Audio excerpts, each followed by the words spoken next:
இன்னைக்கு நடந்த ஃபர்ஸ்ட் வந்த ப்ரோமோல பார்த்தீங்கன்னா, நம்ம கமருதீன், பிரஜந்த் அண்ட் வினோத் இவங்களுக்குள்ள ஒரு ஃபைட் நடந்திருக்கும். அது ஃபுல் அண்ட் ஃபுல்லா வந்து ஒரிஜினல் கிடையாது. ஒரு பிராங்க் தான் பண்ணியிருக்காங்க.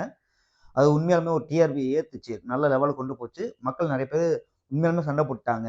இவங்களுக்கெல்லாம் ரெட் கார்டு குடுத்து ஆகணும். வேற வழி இல்ல. அப்படிங்கிற ஒரு யோசனை வந்துருச்சு எல்லாத்துக்குமே. அது முழுக்க முழுக்க பிராங்க் தான். ஸோ நெறைய பேத்துக்கு தெரியாம அது சீக்ரெட் டாஸ்க்கா ஒண்ணு பண்ணியிருக்காங்க. அண்ட் இன்னும் போக போக இன்னும் உங்களுக்குள்ள வந்து ஒரு டிஆர்பி ரேட்டிங் ஏறும். பிளஸ் வந்து கேம் இன்னும் சுவாரஸ்யம் அதிகமாகும். அந்த நிலைமையில தான் இன்னும் கொஞ்சம் மூவ்மெண்ட் பண்ண போறாங்க. உள்ள போனவங்க அவங்க வேலையை நல்லா கொளுத்தி போட்டுட்டாங்க. உண்மையிலும் சொன்னாங்க. அது கரெக்டா போயிட்டு இருக்குது. இதே மாதிரி போச்சுன்னா பிக் பாஸ் கொஞ்சம் நல்ல மூவ்மெண்ட்ல போகும். வஞ்சகம் இல்லாம போச்சுன்னா இன்னும் நல்லா போகும்.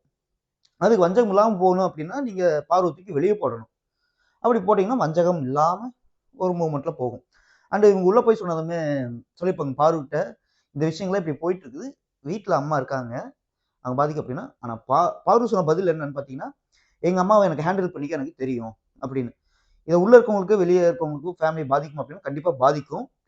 ஸோ 4 பேர் 4 விதமா பேசுவாங்க அப்படிங்கிற ஒரு கட்டத்தையும் தாண்டி 4 பேரும் பார்க்கும்போது உங்க பொண்ணு ஏன் இப்படி பண்ணிட்டு இருக்கா?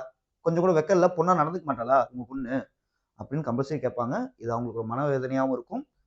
இதை நினைச்சு கண்டிப்பா ஃபீல் பண்ணுவாங்க. இந்த பாரு கொஞ்சம் உள்வாங்கி வச்சுக்கணும். நம்ம வெளியே உட்காந்துட்டு இந்த பிரச்சனை இல்லாம நான் கண்டென்ட்கோசரம் தான் பண்ணேன் அப்படின்னு சொல்லி போட்டு இன்னைக்கு பேசிட்டு நைட்டு போய் வந்து சொல்ல முடியாது. ஸோ இது உண்மையான முகம். இந்த மாதிரி இருக்கும்போது நிறைய பேரண்ட்ஸ்னால ஏற்றுக்க முடியாது. ஸோ பார்த்து நடந்துக்கிட்டா கொஞ்சம் பெட்டர். இல்லைன்னா அவங்க வீட்டில் இருக்கவங்க டிவி ஆஃப் பண்ணி வைக்கிறது இன்னும் கொஞ்சம் பெட்டர். அது அவங்க தான் முடிவு பண்ணணும். பார்ப்போம்.